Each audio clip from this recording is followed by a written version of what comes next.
Big boss വീട്ടിൽ നിന്ന് പുറത്താക്കിയതിന് ശേഷം അല്ലെങ്കിൽ പുറത്തായതിനു ശേഷം രേണുസുതി ഒരു ഇൻ്റർവ്യൂ ബിഗ് ബോസിന് തന്നെ കൊടുത്തിട്ടുണ്ടായിരുന്നു. ആ ഇൻ്റർവ്യൂവിൽ എന്തൊക്കെയാണ് പറയുന്നത്? അപ്പോൾ അതിനു മുമ്പായി നിങ്ങൾക്ക് എൻ്റെ ചാനൽ ഇഷ്ടപ്പെടുകയാണെങ്കിൽ എല്ലാവരും ഒന്ന് സബ്സ്ക്രൈബ് ചെയ്യണേ. അതുപോലെ തന്നെ നമ്മളുടെ വോട്ടിംഗ് ലൈവ് അപ്ഡേറ്റ്സ് ചാനലിലുണ്ട്. ലൈവ് അപ്ഡേറ്റ്സ് എന്ന് പറഞ്ഞാൽ എല്ലാവർക്കും നിങ്ങളുടെ ഫേവറേറ്റ് കണ്ടസ്റ്റൻറ്റ് ഇപ്പോൾ എത്ര വോട്ടാണ് കിട്ടിയത്, അവർ ഏതാം സ്ഥാനത്താണ് എന്നുള്ളത് കൃത്യമായിട്ട് അവിടെ ലൈവിൽ അറിയാൻ പറ്റും. അപ്പോൾ രേണുസുതി ഇറങ്ങിയതിന് ശേഷം ബിഗ് ബോസിന് ഒരു ഇൻ്റർവ്യൂ കൊടുത്തിട്ടുണ്ടായിരുന്നു. ആ ബിഗ് ബോസിലെ അവതാരക ചോദിക്കുന്നുണ്ട്, നിങ്ങൾ കാരണം മറ്റുള്ള ഒരാളിൻ്റെ ഓപ്പർച്യൂണിറ്റി അവസരം നഷ്ടമായില്ലേ എന്ന് ചോദിക്കുന്നുണ്ടായിരുന്നു. വളരെ പ്രധാനപ്പെട്ട ക്വസ്റ്റ്യൻ ആണിത്.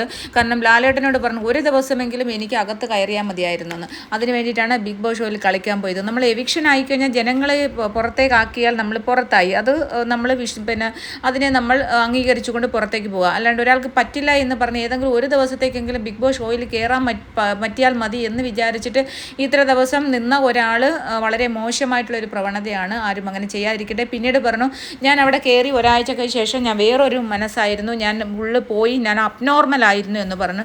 തീർച്ചയായിട്ടും അബ്നോർമൽ ആയിട്ടുള്ള ഒരു വ്യക്തി തന്നെയാണ് രേണുസുതി എന്ന് പല സമയത്ത് നമുക്കും തോന്നിയിട്ടുണ്ട്. അതുപോലെ തന്നെ പുറത്തുണ്ടായിരുന്ന സമയത്തും അബ്നോർമൽ ആയിട്ടുള്ള, കാരണം ഗുളികകളും മാനസിക പ്രശ്നത്തിന് ടാബ്ലറ്റും ഒക്കെ കഴിച്ചിട്ടുണ്ട്, വർഷങ്ങളായിട്ട് ടാബ്ലറ്റ് കഴിച്ചിരുന്ന ഒരാളായിരുന്നു എന്ന് അവർ തന്നെ പറഞ്ഞിട്ടുണ്ട്.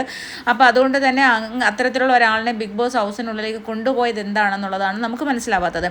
പിന്നെ അവിടെ പ്രത്യേകമായിട്ട് പറഞ്ഞു, ഞാൻ വേറൊരു അവസ്ഥയിലേക്ക് ഇനിയും ഞാൻ നിന്നിരുന്നെങ്കിൽ ഞാൻ വിശ്വസിക്കാൻ പറ്റാത്തൊരവസ്ഥയിലേക്ക് ഞാൻ എത്തിപ്പെട്ടേനെ. എന്തായാലും രേണുസുതിയെ പുറത്ത് വിട്ടത് തന്നെയാണ്, പുറത്താക്കിയതാണ്.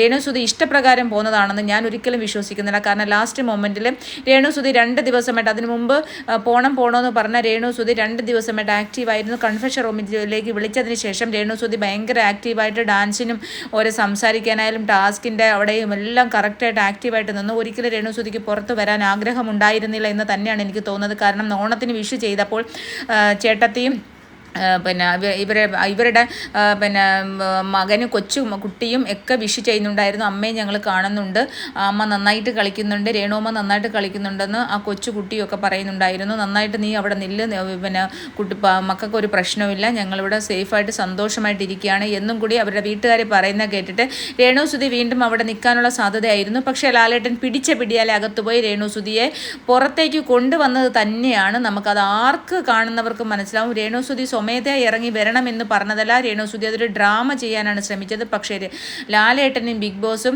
കണക്ക് കൂട്ടി തന്നെ രേണുസുതിയെ പുറത്താക്കിയതാണ്, വേറൊരു രീതിയിലല്ലാതെ. ഇവർ പോകണമെന്ന് പറഞ്ഞതിനെ ബേസ് ചെയ്ത് അതിനെ പിടിച്ചുകൊണ്ട് രേണുസുതിയെ പുറത്താക്കിയത് തന്നെയാണ് ലാലേട്ടനും ബിഗ് ബോസും. കാരണം തലയിൽ നിറച്ച് പേനാണ്, ആ പേൻ കൊല്ലുന്നത് മാത്രമാണ് നമ്മൾ സ്ഥിരമായിട്ട് കാണാറുള്ളത്. എവിടെയെങ്കിലും കിടക്കുക, പേനെ പിടിച്ച് കൊല്ലുക, എന്തെങ്കിലും വായിലിട്ട് ചവച്ച് നടക്കുക, അത് മണ്ണും അരിയാണെന്ന് നമുക്ക് വ്യക്തമായതാണ്.